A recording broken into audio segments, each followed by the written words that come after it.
Hey everyone, it's Camille Ico out of Cincinnati, Ohio, inspiring you to live the life that you love spiritually, mentally, physically, and financially. This is a tutorial on how you can switch who you're interacting with in groups. So you might want to interact as your personal profile, or you might want to interact as your page that you have joined the group with.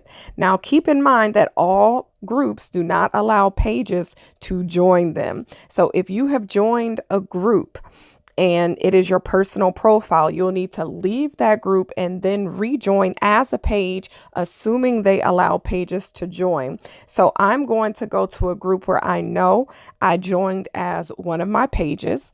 And once you're here, you can tell that it's one of your pages that you're interacting as, because where you can create a status, it's going to have the icon for your page. Also, in the bottom right corner, you should also see the icon for your page. And if you click on that, then you're going to be able to change it to your profile or leave it as your page. So I'm going to click on my profile.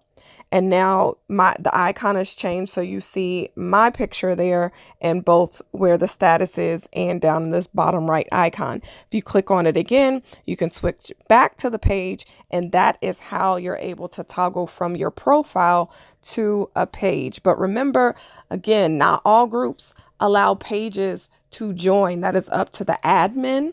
And if you joined initially as your profile, then you might have to leave the group and rejoin as your page. Hopefully that was helpful. Bye-bye.